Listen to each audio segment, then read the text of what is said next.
हरे कृष्णा। हरे कृष्णा।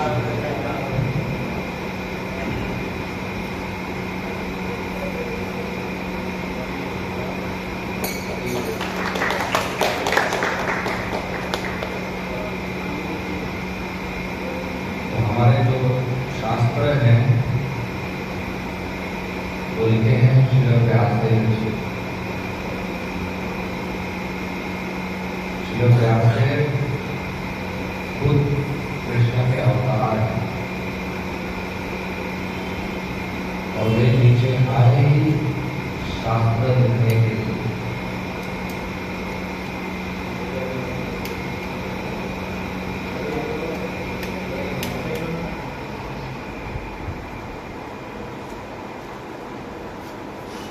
शास्त्र और शस्त्र ये दोनों दो अलग चीज है। शास्त्र मतलब किताब, शस्त्र मतलब वेपन्स, और दोनों का उपयोग एक ही है। हालांकि दो अलग चीजें हैं, इन दोनों का काम एक ही है, वो है डिसिप्लिन करना, शिस्त करना। आदमी शस्त्र से शिस्त होता है। शस्त्र दिखाते हैं, किसी को गन दिखाते हैं तो उसका व्यवहार परिवर्तन हो जाता है। और शास्त्र से भी शिस्त होता है, शास्त्र का ज्ञान मिलता है तो भी उसका व्यवहार परिवर्तन होता है। तो दोनों का एक ही काम है। क्या काम है? शिस्त। शास्त्र शस्त्र दोनों का काम है शिस्त। शिस्त मतलब डिसिप्लिन। और one who is discipline is called disciple. जो शिस्त है उसको कहते हैं शिष्य। शास्त्र शस्त्र शिस्त शिष्य, ये सब शब्द धातु से बनते हैं। शिक्षा, संस्कृत भाषा बहुत ही अच्छा है। तो श्री व्यासदेव जी ने भविष्य देखा। 5000 वर्ष पूर्व वो ध्यान में बैठे हैं, तो उन्होंने भविष्य देखा कि 5000 साल बाद या 10,000 साल बाद या 2 लाख साल बाद, 3 लाख साल बाद उल्लासनगर कैसा होगा, ये भविष्य देखा।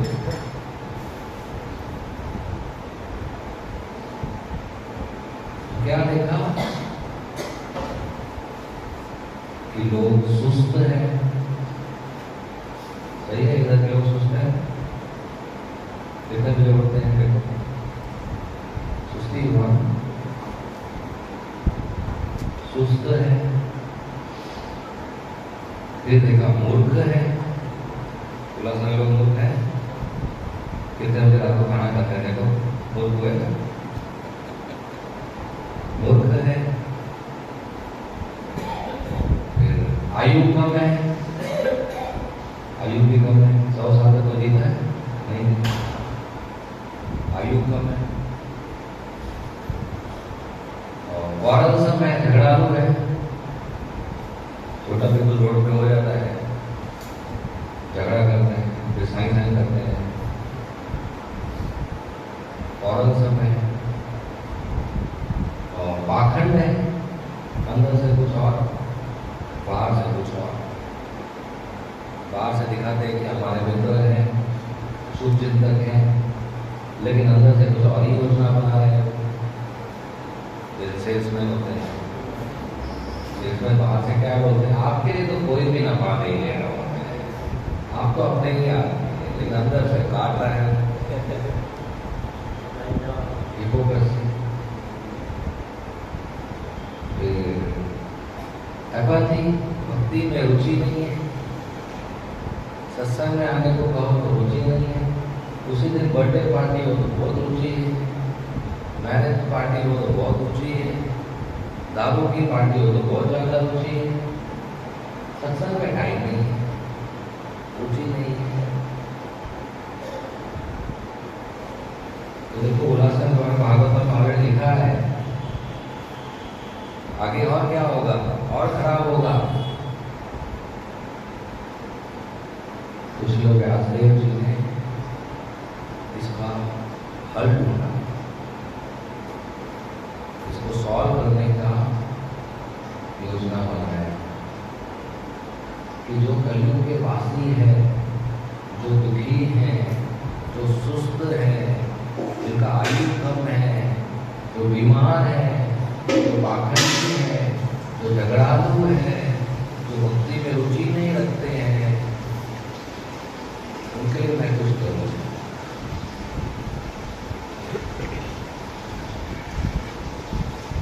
उन्होंने क्या किया, एक ऐप बनाया, एक वीडियो रिलीज किया, एक वेबसाइट बनाया, एक मंदिर बनाया, ट्रैवलिंग किया। नहीं, उन्होंने गुफा में बैठकर किताब लिखी। अभी वो बद्रीनाथ का किताब लिखा बद्रीनाश्रम में, तो पहुंचेगा कैसे घर पर?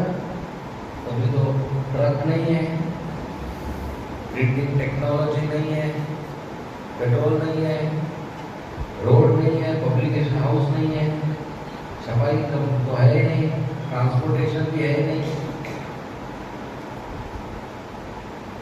कुछ है ही नहीं, डिलीवरी का तरीका, छापने का तरीका। इनको मालूम कि टेक्नोलॉजी आने वाला है, प्रिंटिंग, छपाई, पब्लिकेशन, ट्रांसपोर्टेशन, ट्रक, पेट्रोल, ये सब उनको मालूम आने वाला है। उनको ये भी मालूम था कि मोबाइल आने वाले, लैपटॉप आने वाले, सब कुछ मालूम था। उन्होंने वेबसाइट नहीं बनाया, ऐप नहीं बनाया,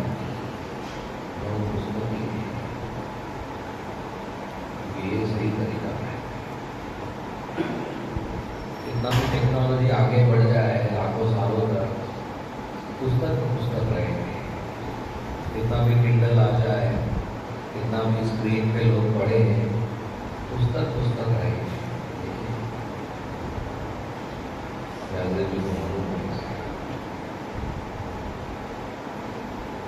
तो उन्होंने 4 वेद लिखे, 18 पुराण लिखे, 108 उपनिषद लिखे, वेदांत सूत्र लिखा, महाभारत दिया, इतने शास्त्र लिखे, इतने किताब लिखे, इतना सेवा किया। सेवा के बाद क्या अनुभव होता है? आप सेवा करते हो, उसके बाद क्या होता है आपके मन में? आनंद आता है, खुशी होता है कि और करूं। तो व्यासदेव जी इतने किताब लिखे, वेद, पुराण, उपनिषद, इतना सेवा किया, फिर खुश नहीं थे, दुखी थे। ये क्या? इतने सारे किताब लिखे, वेद, पुराण, उपनिषद लिखे, तो खुश रहना चाहिए ना। तो सेटिस्फाइड नहीं थे, दुखी थे, तो समझ नहीं पाए क्या चल रहा है। मैंने मनुष्य समाज की भलाई के लिए किताब लिखे, सेवा किया, लेकिन मैं सुखी नहीं। सोचो, व्यासदेव वेद, पुराण, उपनिषद लिखकर खुश नहीं हुए, हम पढ़कर कैसे खुश हो?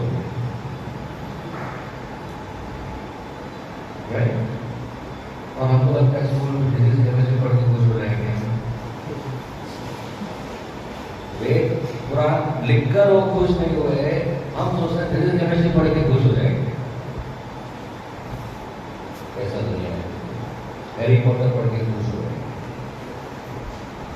या फिल्म देख के, नॉवेल पढ़ के, मैगजीन पढ़ के खुश हो गए? नहीं, खुशी वस्तु में नहीं मिलती है। कितना भी वस्तु खरीदो उसे खुशी नहीं मिलती है। लोग लिस्ट बनाते हैं 1 2 3 4 5, संडे को जाऊंगा दुकान में 5 आइटम खरीद के आऊंगा, जीवन सेट हो जाएगा, खुश हो जाएगा। तो दुकानदार के पास 5000 आइटम है और वो खुश नहीं है,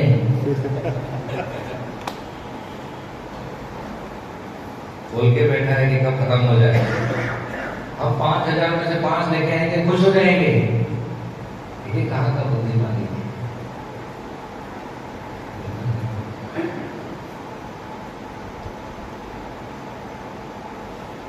तो वस्तु से खुशी मिलती नहीं है। एक मछली पानी के बाहर है, उसको अब नया आईफोन देंगे तो खुश हो जाएगी, या सोने का हार देंगे तो खुश हो जाएगी, नया ड्रेस देंगे तो खुश हो जाएगी, पनीर सब्जी देंगे तो खुश हो जाएगी, कार देंगे तो खुश हो जाएगी? नहीं, उसको पानी चाहिए। उसको पानी में डालो तो खुश होगी। वो पानी का जीव है, जल का जीव, जल उसी में हम आत्मा है। हम सब कृष्ण के संपर्क में खुश हो सकते। वस्तु जो है वो भौतिक है। भौतिक वस्तु आत्मा को खुश नहीं कर सकती, इम्पॉसिबल, संभव ही नहीं। आत्मा सच्चित आनंद है, शरीर भौतिक है, पृथ्वी जल अग्नि वायु आकाश से बना, इनका मेल ही नहीं है। और जो वस्तु है वो शरीर के लिए, आत्मा के लिए नहीं है। आत्मा सिर्फ कृष्ण के संपर्क में खुश रह सकता है, क्योंकि सिर्फ कृष्ण ही है जो सच्चिद आनंद है। बाकी दुनिया में सब कुछ भौतिक है, पदार्थ, मैटर है, संभव ही नहीं। हमें ये मालूम होना चाहिए कि जड़ पदार्थ से हम खुश नहीं हो सकते।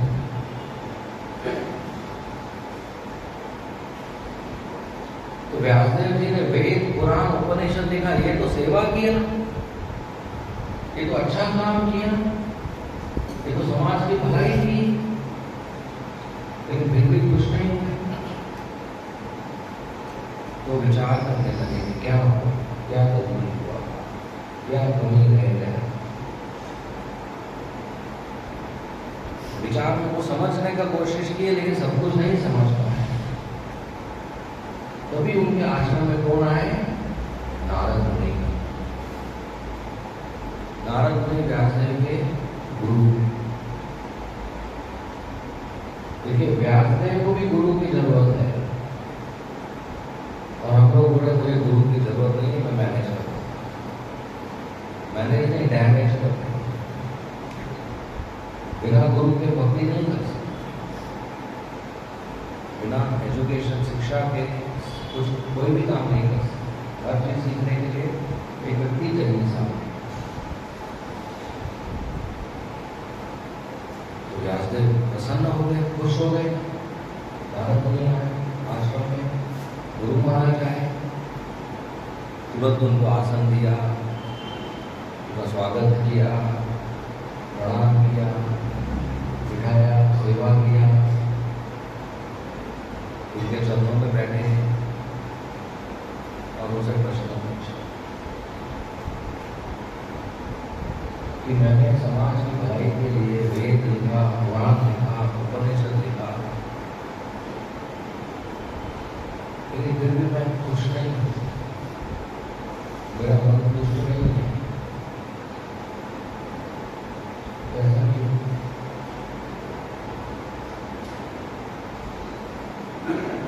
तो नारद मुनि ने कहा, व्यासदेव आपने सेवा तो किया,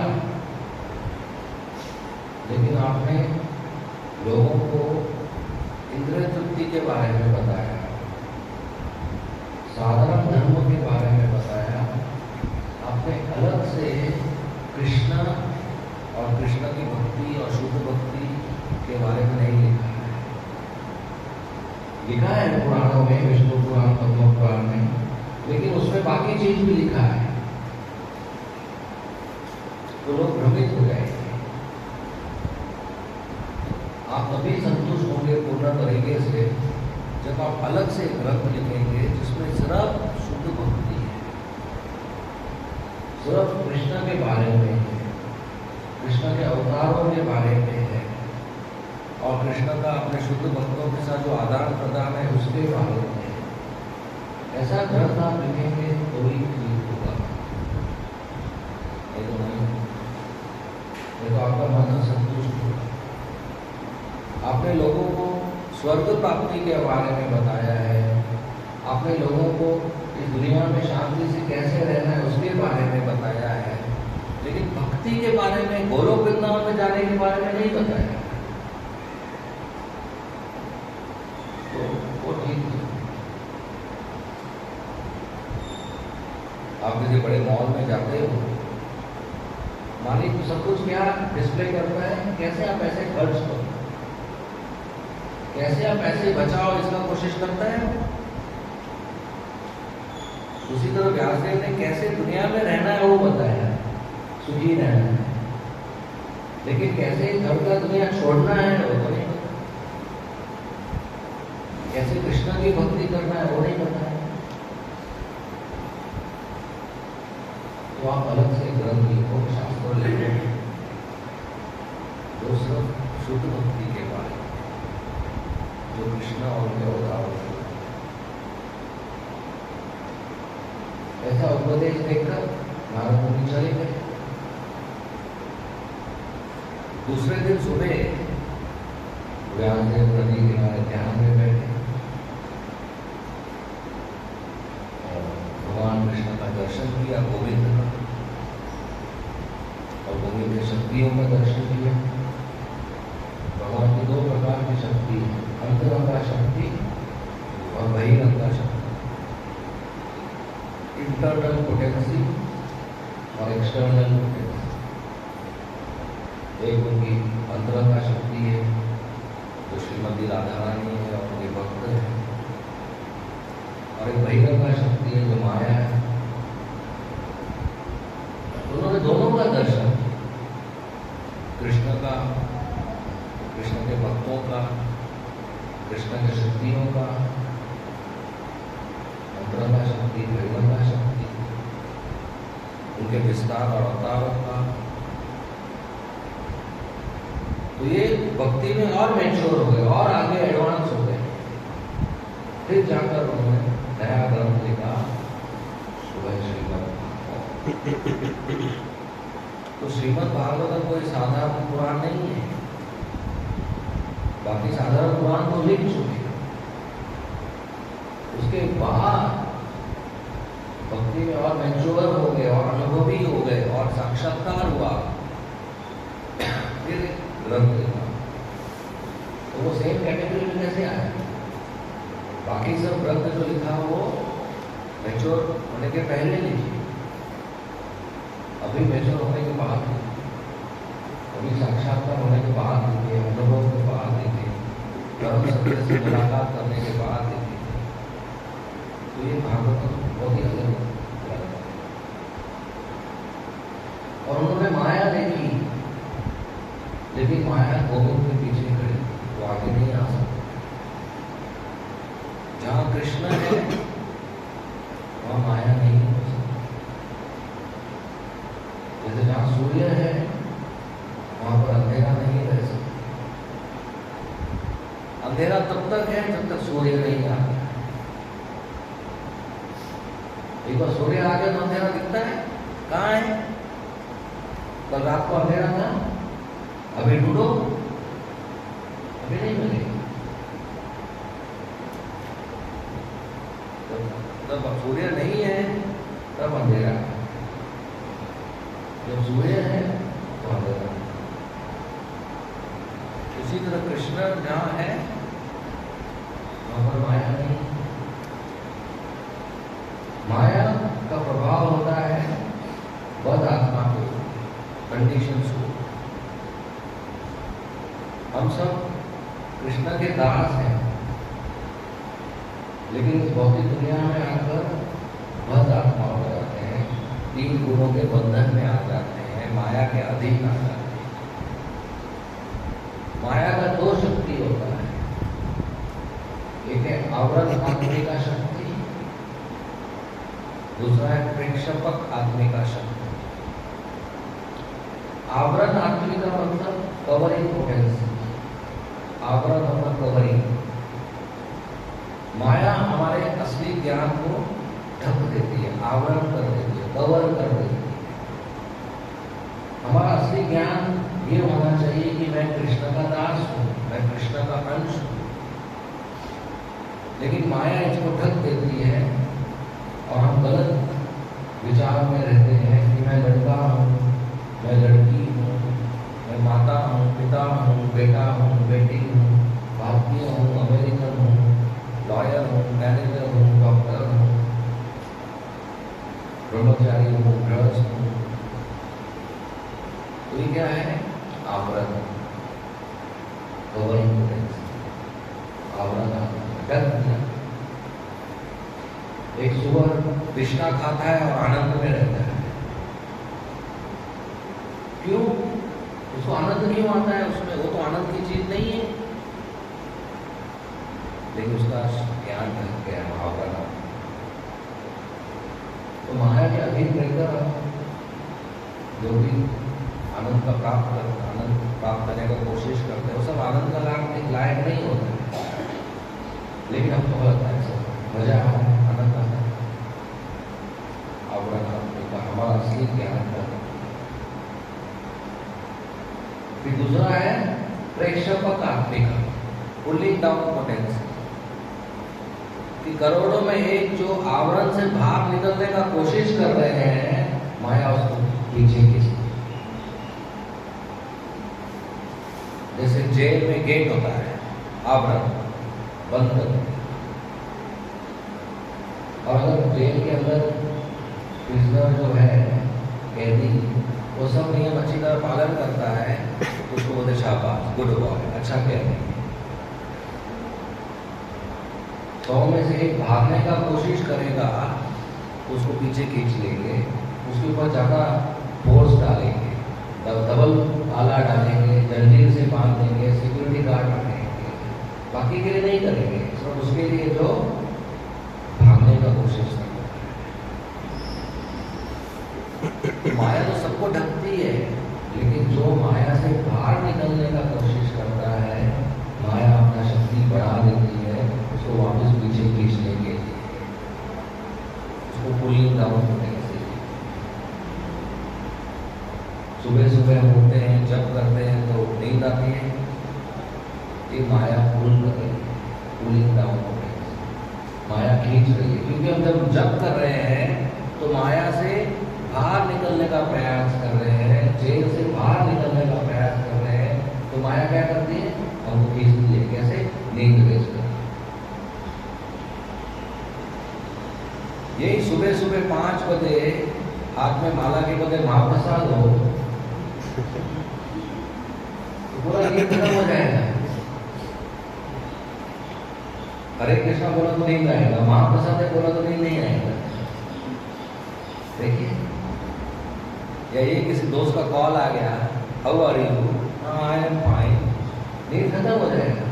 ये कोई रील देखना है, वीडियो देखना है, नींद खत्म हो जाएगा। ये माला हाथ में उठाया, नींद चालू हो जाएगा। क्या हो रहा है? प्रेक्षपक आत्मिका, माला क्या, माया क्या कर रही है? पुलिंग डाउन, माया हमें पीछे खींच रही है। तो हमें क्या करना चाहिए? कृष्ण का शरण लेना चाहिए, हरिनाम का शरण लेना चाहिए।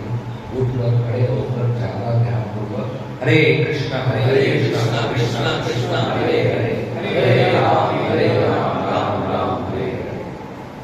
यही उसका तरीका है। जाके सोना उसका तरीका नहीं है, जाके कोई और कार्य करना उसका तरीका नहीं है। जूझना है, स्ट्रगल करना है, संघर्ष करना है, हारना नहीं है। ये दृढ़ निश्चय होना चाहिए। और कोई भी चीज करने से हम माया को कॉपरेट कर रहे हैं। जब छोड़ के कुछ भी किया, हम माया का सहयोग कर रहे हैं, माया जीत गई। हमको जीतना है, हमें संघर्ष करना चाहिए, अपना जप करना चाहिए। माया के खिलाफ तो एक ही तरीका है, वो है कृष्ण को समर्पण करना, हरिनाम को समर्पित करना। कृष्णा कहते हैं मम माया दुरदया, मेरी माया बहुत मुश्किल है, मेरी माया से बाहर निकलना बहुत मुश्किल है। प्रपद्यन्ते, जो मेरे शरण में आता है उसके लिए आसान।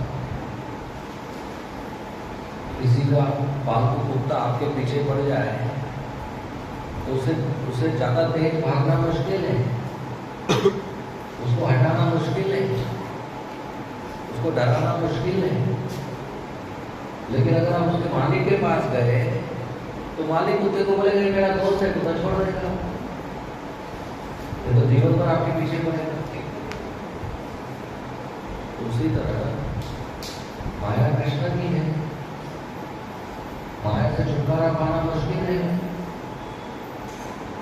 कृष्ण के पास जाएंगे तो कृष्ण माया को बोलेंगे ये मेरा माया छोड़ दो। यही एक तरीका है। माया बुरा नहीं, माया बुरी नहीं है, वो तो दुर्गा माता है, अपनी सेवा कर रही है, हम ही पकड़ के रखेंगे। जैसे एक लड़का था, उसके घर में माता पिता सब बाहर गए, अकेला, तो उसको इच्छा हुई चॉकलेट खाने की। उसकी माँ जनरली एक ही देती थी, उसको बहुत सारा खाना था, तो उसने डबल से बर्नी होता है वो निकाला, हाथ डाला, बहुत सारे चॉकलेट निकले। अभी उसका हाथ बाहर नहीं निकल रहा है। क्यों नहीं निकल रहा है? क्योंकि चमड़ी बना दिया उसने और अटक गया। क्या सोल्यूशन है इसका? चॉकलेट छोड़ दे तो निकलेगा, लेकिन चॉकलेट छोड़ने को तैयार नहीं, अटका है। तो बर्नी ने उसको पकड़ा है, तो उसने बर्नी को पकड़ा, उसने चॉकलेट को पकड़ा, इसलिए अटक गया। उसी तरह हम माया को पकड़ते हैं, अटक जाते हैं। हम आसक्त हैं धन के प्रति, परिवार के प्रति, इतना कुछ आसक्त है। चलो सब लोग को तुरंत त्याग नहीं कर सकते, तो कम से कम कृष्ण का शरण लेना चाहिए। रोज सुबह उठ जप करना चाहिए, भागवत पढ़ना चाहिए, मंगल आरती करना चाहिए, गुरु पूजा करना चाहिए, उसको कृष्ण का शरण किया। तो यहाँ से तुमने देखा माया का दो शक्ति, आवरण आत्मिका, प्रेक्षपक आत्मिका, covering potency, pulling down potency. पहला अपने ज्ञान को ढक देती है माया, दूसरा हमें पीछे श्रीमद् भागवत में हीरो है जो हमें बचाएगा। जैसे फिल्म में हीरोइन होती है, उसको विलेन किडनैप करता है, तो हीरो चाहिए, एक हीरो चाहिए तो ही हीरोइन बचती है। तो भले ही वो हीरो के पास एक ही बंदूक हो और विलेन के पास 1000 गुंडे हो, उनके पास ऑटोमेटिक वेपन्स हो, लेकिन ये सबको मार देगा एक बंदूक से। और वो 1000 लोग इतने मूर्ख हैं कि एक भी गोली मारने का और पब्लिक ताली बजाता है। तो भले ही हम कमजोर हैं, कुछ भी है, माया विलेन है, मतलब माया तो भक्त है स्टोरी के हिसाब से, तो हमें हीरो की जरूरत है। वो हीरो शास्त्र, गुरु और साधु जो है वो भी शास्त्र का पालन करना चाहिए। गुरु जो है वो वही चीज आज्ञा देना चाहिए जो शास्त्र में लिखा है, अपने मन का कुछ नहीं बना सकता। और साधु जो है वो वही सलाह देते हैं जो शास्त्र में लिखा है, वो भी अपने मन का कुछ नहीं बना सकता। तो गुरु और साधु को भी शास्त्र का पालन करना। तो पाइवट है शास्त्र, बीच में है शास्त्र, जो व्यासदेव जी ने लिखा है, वो असली हीरो है। और उसमें सबसे महान है श्रीमद् भागवत। अगर सब वेद पुराण उपनिषद को एक पेड़ समझो तो श्रीमद् भागवत उसका फल है। जैसे ट्री का फल है, फल मिल गया, आम मिल गया, तो पेड़ का क्या करना है? आम खाओ। तो जो व्यास देव ने भागवतम दिया है वो क्या है? आम है, फल है। और सुखदेव गोस्वामी उसका जूस बनाते हैं। आम को तो छिलना है, खाना है, जूस तो सब पीना है। व्यास देव ने जो दिया वो फल दिया, सुखदेव गोस्वामी ने दिया वो जूस, आम रस। प्रभुपाद जी ने ग्लास में डाल के दिया, बड़ा टैंक उठा के कैसे पिएंगे ना? किसी ने आपको एक टैंक बड़ा दे दिया आम रस 50 किलो का, लेकिन चम्मच ग्लास जग कुछ नहीं, नलका कुछ नहीं, तो क्या करेंगे? उसका पी पाएंगे क्या? डुबकी मारेंगे? प्रभुपाद जी ने ग्लास में डाल के दिया, आसान कर दिया, बस पी लो। भागवतम क्लास में बैठने में कितना मेहनत लगता है? कुछ नहीं, बैठे रहो, कान में जाएगा और अंदर परिवर्तन होगा। क्लास देने में मेहनत है, याद करना पड़ता है, गला सूख जाता है, थक जाते हैं। बैठने में क्या है? क्लास में कोई पूछेगा भी नहीं, समझा कि नहीं समझा, याद है क्या नहीं याद है, क्लास में आपको प्रसाद देंगे। क्या मेहनत किया? कुछ नहीं, फिर भी प्रसाद मिला। तो भागवतम सुनना बहुत आसान है, ये प्रभुपाद जी ने किया क्लास में डाल भी बताऊं, लेकिन पैसे पीना है कान से पीना है। शुद्ध भक्त के मुख से भागवत सुनते हैं, हम अपने दो कान देते हैं विनम्रता से, हमारा जीवन बदल जाए।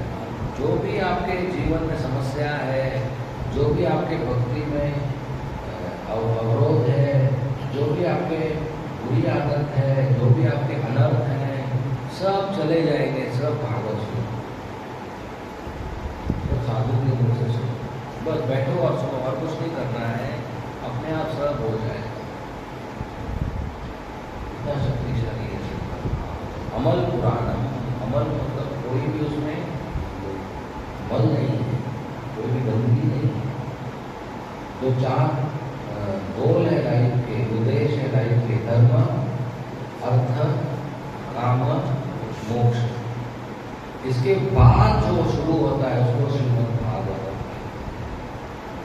बाकी हर सत्संग में, हर मंदिर में, हर किताब में आपको ये चार मिलेंगे, धर्म, अर्थ, काम, मोक्ष।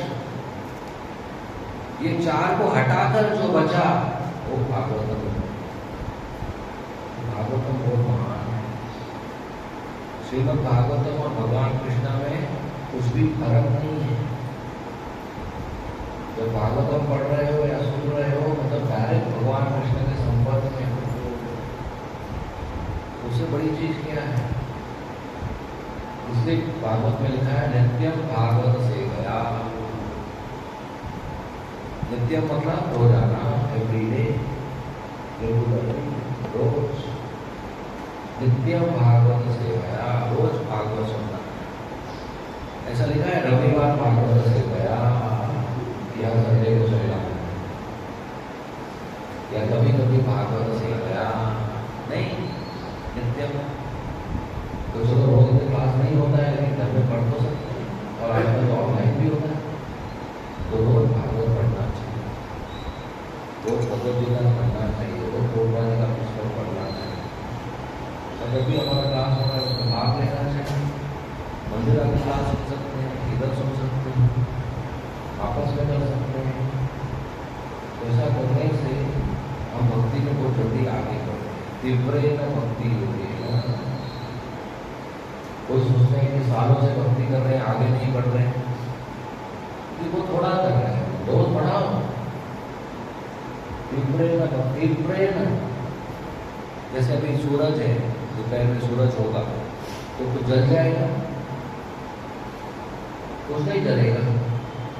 लेकिन आप एक मैग्नीफाइंग ग्लास, मालूम है, एक मैग्नीफाइंग ग्लास लो और सूरज की किरणों को एक जगह पे केंद्रित करो, उस जगह पे जल जाएगा, सूखा घास जल जाएगा, पेपर जल जाएगा। देखा है कभी ऐसा?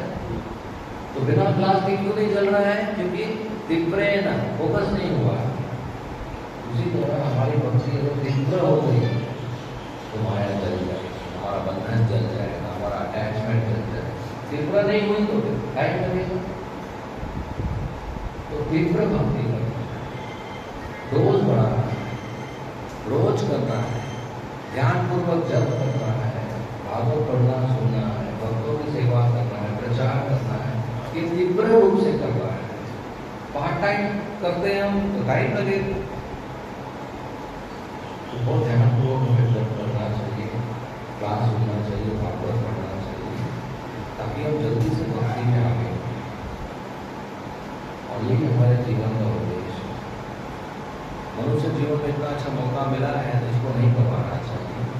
बहुत ही तीव्र तरीके से ध्यानपूर्वक भक्ति करना चाहिए।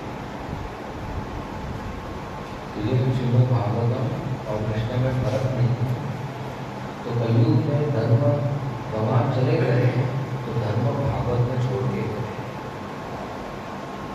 जैसे रात को अंधेरे में जो गोल होता है उसको दिशा कैसे मालूम? लाइट हाउस होता है, वो लाइट लगा के रखते हैं बहुत ऊंचा, तो उनको मालूम होता है हाँ इधर दिशा है। देखो पानी में लेफ्ट राइट सब जगह पर सेम दिखता है तो गुम हो जाएंगे।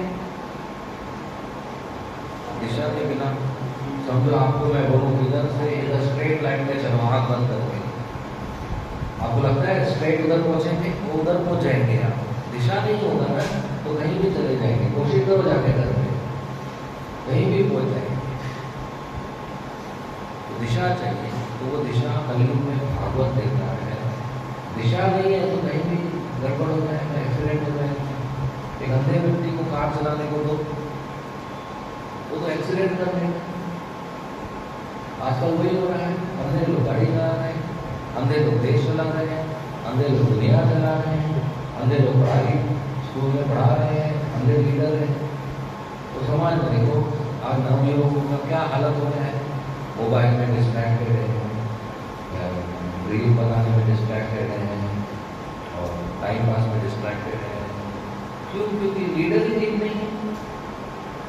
तो लीडर श्रीमद् भागवतम है, साधु लोग हैं, उनके सलाह से भक्ति करना चाहिए, उनके सलाह से जीवन जीना चाहिए, तो जाकर हमारा और समाज का बदलाव। देखो फिर कलयुग ऐसा है कि नरक जाने की जरूरत नहीं, इधर ही हमें नरक बना तो उसको अपग्रेड करने में लगे हैं, नरक 2.1 में लगे हैं। तो ये क्या चाहिए? तो ये हमें ध्यान देना चाहिए कि श्रीमद् भागवतम शिक्षा जो दे रहे हैं उसका पालन करना। ठीक है, धन्यवाद। श्रीमद् भागवतम की जय, श्रील प्रभुपाद की जय। हरे कृष्ण। किसी को प्रश्न है तो पूछ सकते हैं।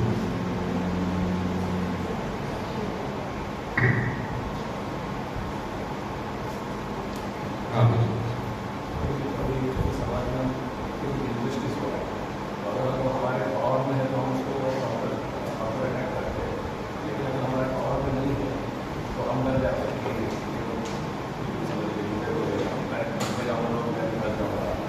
तो अगर हम भक्त हैं तो हमको मालूम है कि भगवान हमारे भगवान है, तो हम लोग किसी भी परिस्थिति में डरना नहीं चाहिए।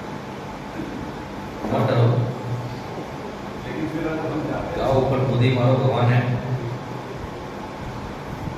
भगवान हमारे साथ है। इसमें थोड़ी कि हम जाकर शेर से लड़ेंगे, क्यों डरना, भगवान है हमारे साथ। ऐसा नहीं है, हमें अपना कर्तव्य करना है, अपना सेवा करना है। जरूर नहीं कि हमारी कैपेसिटी जो नहीं है उससे ज़्यादा वजन उठाना है कि भगवान है हमारे साथ। शेर से लड़ना है क्योंकि भगवान है हमारे साथ। 10वें माले से खुद ही मानना है क्योंकि भगवान है हमारे साथ। कहाँ का टेक्नोलॉजी कैपेसिटी है ना हमारा, राइट? नौकरी छोड़ नहीं सकते, भगवान है हमारे साथ, और लड़ाई की बात करते हैं तो हमारे पास वो जानकारी है भगवान है हमारे साथ। वो विश्वास कहाँ है, वो कन्विक्शन किधर है? ऐसा कन्विक्शन होना चाहिए, उसके लिए टाइम लगता है। फिर भगवान जानकारी है लेकिन डिपेंड है क्या? डिपेंडेंट है क्या? निर्भर है क्या? नहीं, फोन फेंक नहीं करते आप, फोन के ऊपर डिपेंड है। उधर बढ़ाने के लिए। लेकिन इसका मतलब ये नहीं कि हम भक्त हैं तो कुछ भी करें, अपना भक्ति खराब करने का ऐसा कुछ भी नहीं करना चाहिए। भक्ति खराब हो जाए, शांति भंग हो जाए, उसका ध्यान देना चाहिए। और कोई प्रश्न?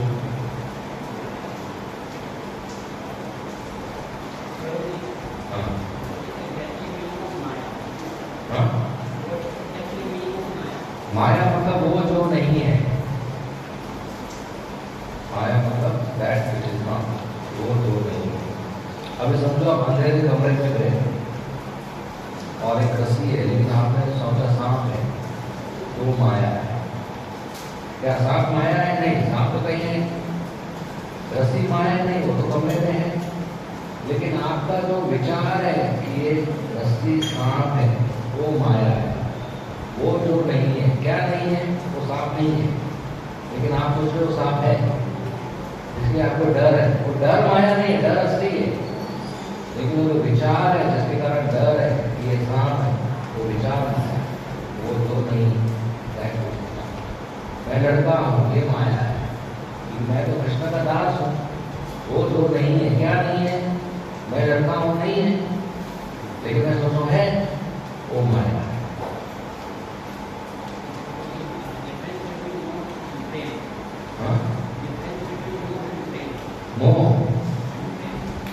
मोह जनरली अटैचमेंट को यूज करते हैं, अटैचमेंट मतलब मेरा मेरा मेरा। प्रेम मतलब जैसे कृष्ण प्रेम, कृष्ण को सेवा करके कृष्ण को प्रसन्न। भौतिक दुनिया में जो भी प्रेम है वो प्रेम नहीं है, उसको प्रेम बोलते हैं, लेकिन वो आसक्ति। जैसे आप मोबाइल को प्रेम करते हैं क्या आसक्ति? कोई सोचेगा आई लव माई मोबाइल, पर लव नहीं है, वो आसक्त है। क्यों? क्योंकि my mobile, my house, my car. कोई कहता है आई लव चिकन, इसका तो चिकन को प्रेम नहीं करता है, खाता है। मूर्ख है। तो प्रेम मतलब कृष्ण के साथ हो सकता है, और जहां पर भी हम माय माय सोचते हैं वो आसक्ति या मोह है। ठीक है? हाँ, आपने शस्त्र और शास्त्र के बारे में बताया। कई बार शस्त्र के ऊपर लोगों का कन्विक्शन ज़्यादा होता है, लेकिन शास्त्र पर नहीं होता है। शास्त्र में कन्विक्शन बढ़ाने के लिए शास्त्र पढ़ना चाहिए। हम सिर्फ एक्शन मूवीज देखते हैं तो शास्त्र में ज़्यादा होता है, वो तो उठाते नहीं है। तो हमें शास्त्र पढ़ना चाहिए। शास्त्र पढ़ेंगे तो शास्त्र के हिसाब से जीवन जिएंगे तो फल मिलेगा। वो फल मिलेगा तो हम ज़्यादा विश्वास होगा, ज़्यादा करेंगे। इसमें बात करते हैं शस्त्र उठाने का, असली में उठाने लगे तो 8 ही 10 में से 1 मिलेगा। तो हमें शास्त्र पढ़ना चाहिए।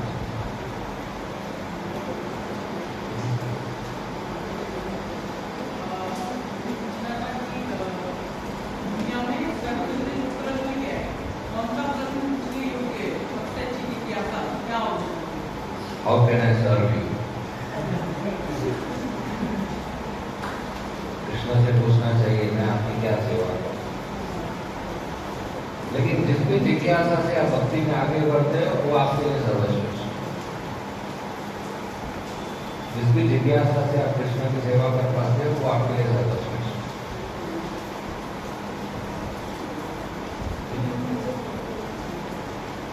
मेरे और कृष्ण की सेवा के बीच में कोई प्रश्न है, वो प्रश्न मेरे लिए सर्वश्रेष्ठ है। प्रश्न पूछ लिया तो मेरा गेट खुल जाएगा। राइट? ठीक है? हाँ, समझे? नहीं समझो, आप हमारा जीवन का उद्देश्य है कृष्ण की सेवा करना। वो सेवा और हमारे बीच में कोई प्रश्न है तो वो प्रश्न हमारे लिए सर्वश्रेष्ठ हुआ ना, वो खुल गया तो सेवा कर पाएंगे।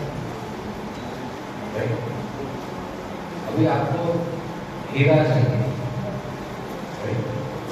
और हीरा और आपके बीच में तिजोरी है और उसका चाबी नहीं है आपको, तो अभी आपको हीरा चाहिए कि चाबी चाहिए? चाबी चाहिए, तो हीरा मिल जाएगा। उसी तरह अगर किसी प्रश्न के उत्तर से कृष्ण की सेवा कर पाते हैं तो सर्वश्रेष्ठ है। चाहिए तो कृष्ण की सेवा, लेकिन अभी चाबी तो वो उत्तर है।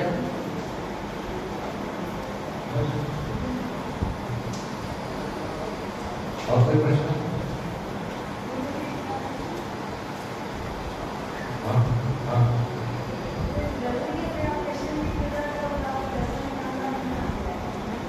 क्या क्या?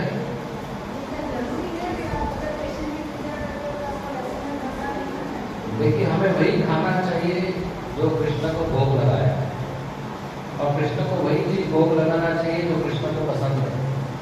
जो उनको पसंद नहीं है वो भोग लगाएंगे, वो प्रेम नहीं है, वो पूजा नहीं है।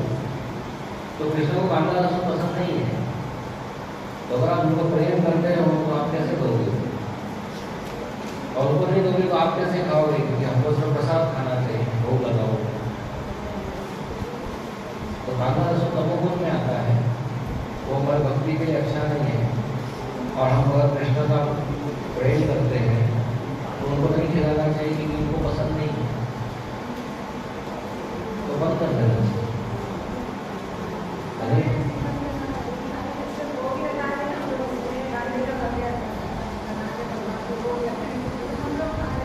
तो लेकिन बिना भोग लगा हुआ आप खाते हैं तो अपराध है, वो पाप है।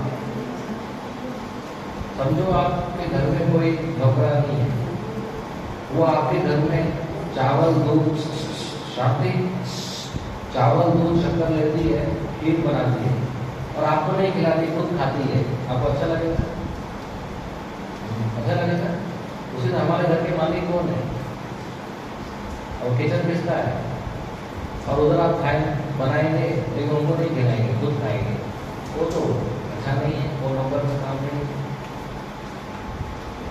तो भगवान को बिना भोग लगा के नहीं खाना चाहिए। उनका घर है, उनका किचन है, उनके किचन में मैं अपने लिए बनाऊँ, उनके लिए नहीं बनाऊँ।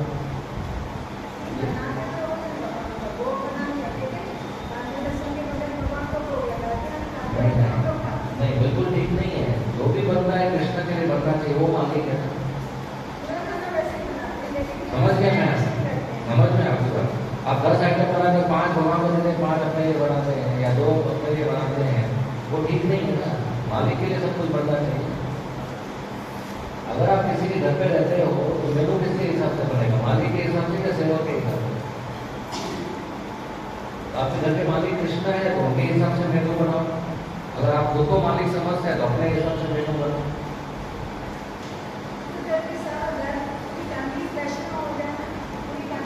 आप तो शुरू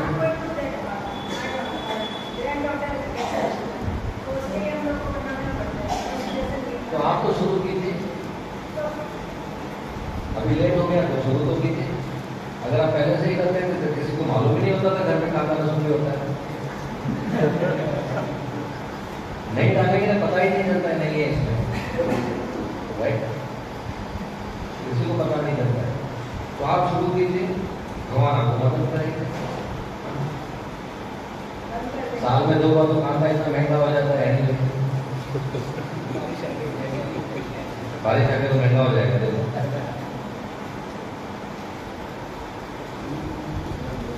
मैं आया ऐसे घर पे जाता था अपने, मेरी मम्मी को बोलता था कांदा नहीं चाहिए, मैं बोलती थी 2 कैसे बनाऊँ? वो सेमेस्टर में इतना महंगा हो गया, अपने आप घर पे आना बंद हो गया। भगवान मदद करें।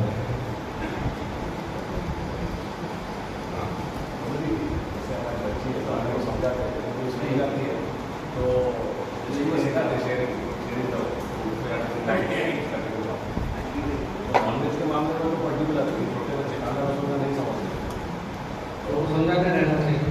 जैसे जैसे बड़े होंगे वो ज़्यादा समझदार होंगे, समझाते रहना चाहिए।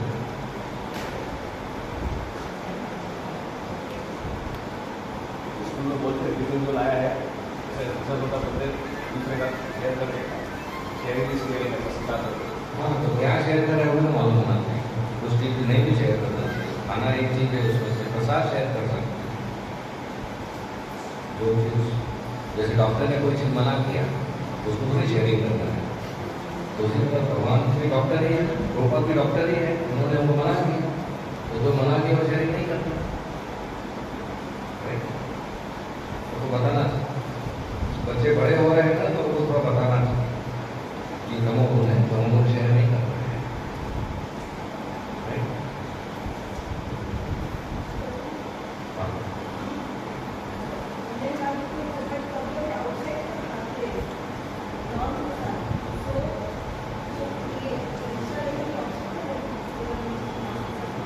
मांसाहारी देव मत तो आउटसाइड का बंद करना चाहिए, हमारे भक्ति के लिए अच्छा नहीं है। रेस्टोरेंट का खाना या स्टॉल का खाना बंद कर देना चाहिए, नहीं है भक्ति के लिए अच्छा। वो ज़्यादा इच्छा हो रही तो दूर जाकर खाओ, लेकिन वो भी कम होना चाहिए। गेहूँ में 10 रुपये बनाकर प्रसाद करना।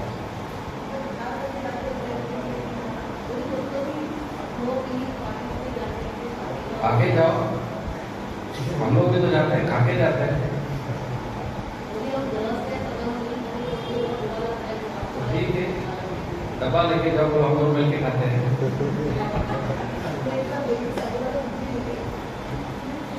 तो जिनको बोलना चाहिए हम हमारे भक्ति करते हैं, हम नियम मालूम करते हैं, वो लोग पहले नहीं खाएंगे तो बुरा लगेगा, लेकिन स्ट्रिक्ट रहेंगे तो रिस्पेक्ट करेंगे कि हाँ ये बहुत अच्छे होते हैं, काफ़ी स्ट्रिक्ट है,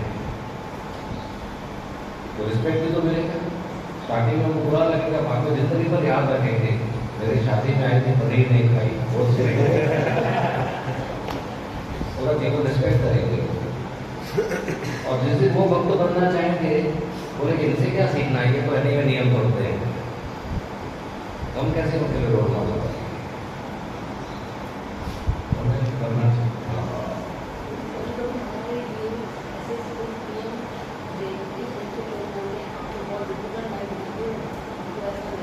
ठीक है, ठीक है, ये डिफिकल्टी अच्छा है कि नरक का डिफिकल्टी अच्छा है? शादी में प्रसाद, शादी में खाना नहीं खाया हुआ अच्छा है कि कोई आपको नरक में खाया हुआ अच्छा है? उनको बोला कि आसान है, सबको ये पालन नहीं करना है, आप सब जप कीजिए, आप खाइए शादी में और जप कीजिए। नया थोड़ी ये बोलना है, बोलना है तो थोड़ा आप आगे बढ़ेंगे, बाद में स्ट्रिक्ट होता है, नया तो सब जप करना है।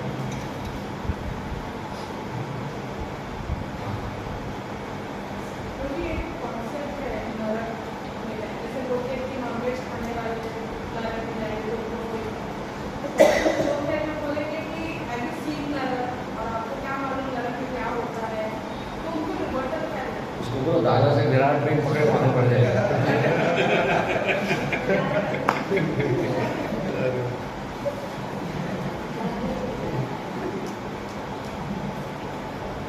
मैं 2 बार टिकट लेके वापस आ गया, चढ़ ही नहीं पाया।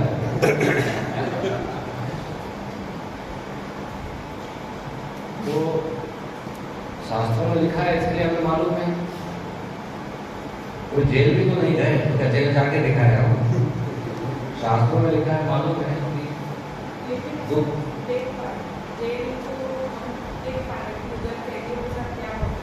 कहाँ गए कभी आप?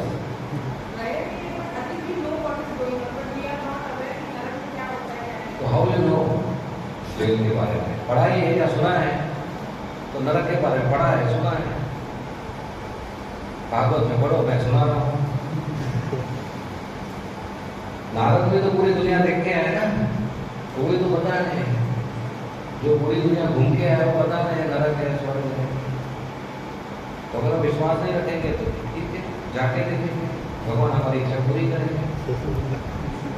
तो कुछ चीजें तो जैसे पिताजी बोलते हैं, भाई आग को मत छू, नहीं छूना चाहिए, नहीं मुझे देख के देखना है क्या होता है, छुओ फिर जलो फिर मालूम पड़ेगा।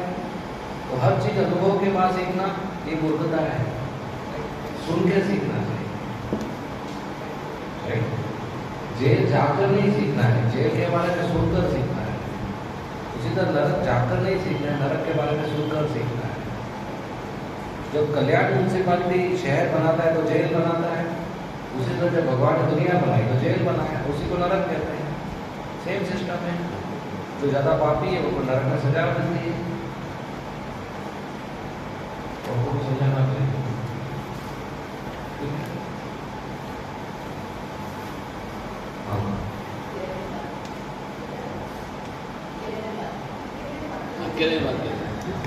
फर्स्ट ऑप्शन भगवान को देना करना चाहिए, फर्स्ट ऑप्शन। नहीं हो रहा है तो सेकंड ऑप्शन है ये, लेकिन ये बार बार नहीं होना चाहिए। ठीक है, हाँ।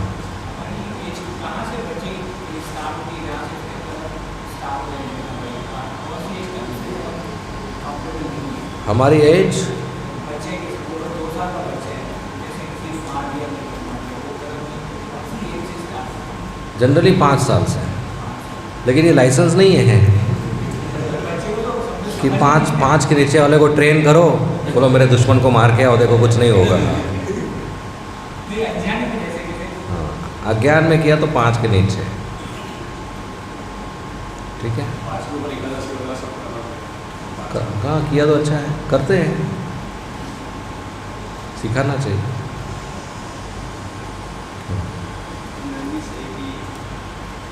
हमारे साथ सब कुछ इंडस्ट्रीज हुआ तो मुझे बोले कि एज पर आप 5 साल ये लाइफ में सब कुछ हम लोग जो भी है वो हम लोग डीप रहे दैट इज एज पर आप कर रहा है भक्ति भी मिला है दैट इज एज पर जो हमने कर्म किए थे उसके हिसाब से कुछ हमको भक्ति करने का मौका मिलता है। लेकिन अभी वही केस में अगर हम लोग बोल रहे हैं कि अगर सपोज इस समय में भी अगर हमारे साथ इनजस्टिस होगा तो उसको भी ऐसे कर्म के हिसाब से लेना चाहिए या उसको जीवन लाभ करना चाहिए, फाइट करना चाहिए उसके अगेंस्ट में। नहीं, पहले तो बात है कर्म के कारण भक्ति नहीं मिलता है। नहीं, जो अभी हम भक्ति कर रहे हैं या सेवा कर रहे हैं या जप कर रहे हैं या क्लास सुन रहे हैं या प्रचार कर रहे हैं, वो किसी कर्म के कारण नहीं है, वो तो कृपा है, भगवान का, प्रभुपाद जी का, साधु का कृपा है।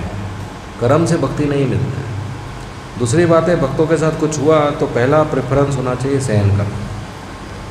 लेकिन अगर आपके सहन के ऊपर जा रहा है वो, तो आप अपने आप का बचाव कर सकते हैं। वो डिफाइन कैसे कर सकते हैं? हर एक का कैपेसिटी होता है ना। अभी आपको सर दुख रहा है, कुछ घंटे सहन करेंगे, ज़्यादा हो गया तो डॉक्टर के पास जाएंगे, राइट। तो ज़्यादा सहन नहीं कर सकते तो आप अपने आप का बचाव करो, अटैक मत करो, जाके सर दीवार पे मत मारो, वो अटैक हो गया, अटैक मत करो, लेकिन बचाव करो खुद का। डिसीज को भी मतलब बचाव करना चाहिए। जैसे लोगों जो होते हैं विज्ञान में तो जला जाता है इलाके में, हाँ लेकिन आपको अगर डिसीज हो रहा है फिर भी आप डॉक्टर को जाकर भी सरकार नहीं। हाँ, तो वही तो, अगर आप सहन नहीं कर सकते हो तो आप दवाई लेना भी वही सजा का भाग ही है। डॉक्टर के पास ओपीडी में बैठना 1 घंटा भी सजा का भाग ही है, राइट। तो एक होता है कर्म रोग, एक होता है कार्य रोग। कर्म रोग जो पिछले जीवन के कर्म के कारण बीमारी हुआ। कार्य रोग मतलब अभी बारिश हुआ, मैं ठंडे में बारिश में खड़ा होकर कोल्ड ड्रिंक पी रहा हूँ तो सर्दी होने वाला है, ये कार्य रोग हुआ, ये मूर्खता हुआ। तो जो भी है दवाई ले सकते हैं ताकि शरीर ठीक रहे कृष्ण की भक्ति के लिए, राइट। तो सहन कर सकते हैं तो अच्छी बात है, नहीं कर सकते तो खुद का बचाव कर सकते हैं। हाँ, कैसे डिसाइड करें क्या सही है क्या गलत है, क्या पाप है क्या पुण्य है। जैसे जैनिज्म में जो भूमि से उत्पन्न हुई चीज़ें होती हैं उनको खाने के लिए रोग रहता है, बट हमारे हिसाब से कांदा लहसुन नहीं खाना चाहिए हमारे, लेकिन वो लोग आलू भी मना किए। फॉरेन में कई जगह पे वाइन की ऑफर वगैरह दी जाती है परसेंटेजेस पे, हमारे हिसाब से गलत है। तो क्या सही है क्या गलत है, नहीं मतलब तो भगवद गीता फाइनल है, बाइबल, कुरान, जैन जो भी है, भगवद गीता फाइनल है। तो उसमें लिखा है सतोगुण, रजोगुण, तमोगुण।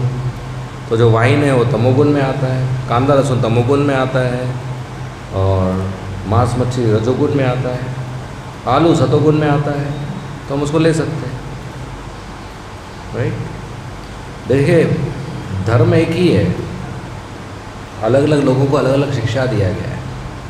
जैसे इंग्लिश भाषा एक ही है, लेकिन अलग अलग स्टूडेंट्स को अलग अलग डिक्शनरी दिया जाता है। छोटे बच्चों को सिंपल डिक्शनरी दिया जाता है, बड़ों को एडवांस लर्नर्स डिक्शनरी दिया जाता है। क्यों? क्योंकि वो लोग कुछ ज़्यादा डीप जा सकते हैं भाषा में, अलग अलग शब्दों का मतलब समझ सकते हैं, एक शब्द के 2 मतलब हो सकते हैं। सिंपल डिक्शनरी में सिंपल शब्द होंगे, एक शब्द का एक ही मतलब होगा, वो छोटे बच्चों के लिए। लेकिन भाषा तो एक ही है। उसी तरह धर्म एक ही है, लेकिन अलग अलग ऑडियंस के लिए अलग अलग शिक्षा दी गई है। अभी जैसे आरती करना किसको सिखाएंगे? जो कर पाएगा। जो नहाता ही नहीं है उसको हम बोलेंगे आरती सीखो, उसको तो बोलेंगे कम से कम फ्राइडे को नहाओ आप। क्यों भाई, पहले नहाना शुरू करो, बाद में हम आरती का बात करते हैं। वो आपके एडवांस डिक्शनरी में आएगा, जो नहाता नहीं है उसको बोलेंगे आप आचमन करो, आरती करो, वो तो कंफ्यूज हो जाएगा ना, इसका क्या मतलब, समझेगा ही नहीं वो, राइट। तो इस्लाम में बताया गया कम से कम फ्राइडे को नहाओ। क्यों बताया गया? क्योंकि नहीं नहाते थे। हमको आप क्लास में कितनी बार बोला मैं हर फ्राइडे को नहाना, हमको नहीं बोलने की ज़रूरत है, क्योंकि सब लोग नहाते हैं, नहाए सब लोग नहाते हैं, तो बोलने की ज़रूरत नहीं है। हाँ, जल्दी उठकर जप नहीं करते हैं तो वो हम बोलते हैं। उधर मोहम्मद जी को खुद आके बोलना पड़ा कि नहाओ। अभी भगवान के प्रतिनिधि को आके बोलना पड़ रहा है नहाओ, मतलब वो लोग नहीं नहाते थे, तो उनको आरती के बारे में कैसे बताएंगे? फिर उनको ये भी बताया कि माँ और बहन के साथ शारीरिक संबंध नहीं बनाना। क्यों बताया ये? क्योंकि वो कर रहे थे। आपके पिताजी ने कितनी बार बताया ये आपको? एक बार भी नहीं। हमने क्लास में कितनी बार बताया? एक बार भी नहीं, क्योंकि ये कल्चर में नहीं करते। उधर इतना करते थे कि किसी का सुनते ही नहीं थे, तो मोहम्मद को आके बोलना पड़ा, मोहम्मद जी को, कि भाई ऐसा नहीं करो। क्राइस्ट को आके बोलना पड़ा, दाऊ शैल नॉट किल। आप घर से बाहर निकले, पिताजी ने बोला देखो ध्यान देना, आज किसको मारना मत। नहीं, क्योंकि हम लोगों का वैसा नहीं है इंसान। इधर भगवान के प्रतिनिधि क्राइस्ट को, सन ऑफ गॉड को नीचे आके बोलना पड़ा, दाऊ शैल नॉट किल, किसी की हत्या नहीं करो। क्यों? क्योंकि तो उस समय हत्या हो रही थी, राइट। उनको दंडवत प्रणाम सिखाएंगे अभी? भाई हत्या नहीं करो, वही बड़ी बात है, दंडवत प्रणाम कहाँ से सिखाएंगे, राइट। तो जो एडवांस शिक्षाएं हैं वो उन ऑडियंस को दी जाती है जो ऑलरेडी छोटे शिक्षाएं पालन कर चुके हैं। जो रोज नहाते हैं उनको आरती सिखा सकते हैं, जो नहीं नहाते हैं उनको आरती नहीं सिखा सकते। तो भगवद गीता में सब कुछ फाइनल दिया गया है, तो उसको हम पालन करते हैं, ठीक है। हाँ,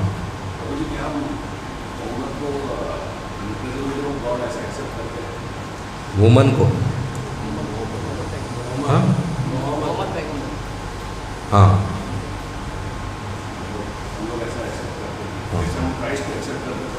हाँ, मैसेंजर ऑफ गॉड, उस ऑडियंस के लिए रिस्पेक्ट करना है, इंस्ट्रक्शंस प्रभुपाद जी का फॉलो करना है, उस ऑडियंस के लिए, ठीक है। हाँ हाँ,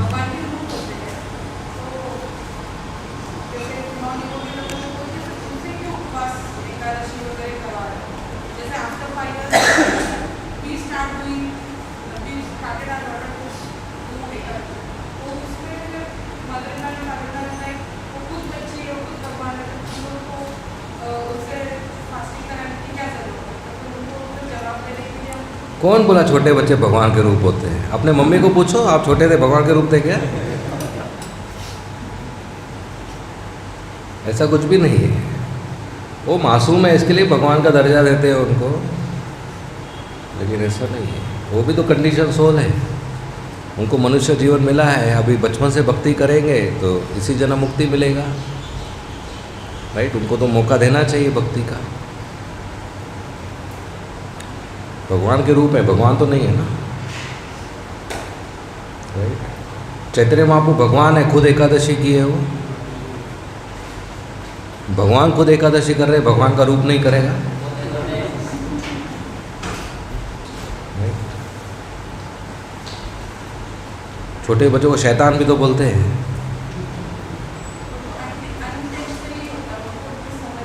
हाँ, तो लेकिन 5 साल में तो चालू हो गया ना, 5 साल में तो चॉइस होता है ना।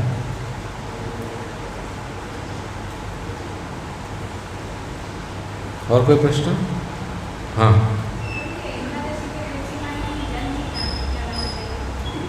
क्या क्या?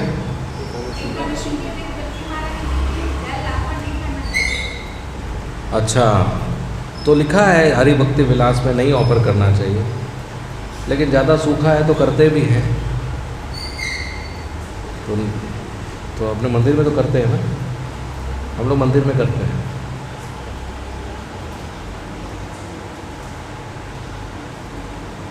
तो कर सकते हैं।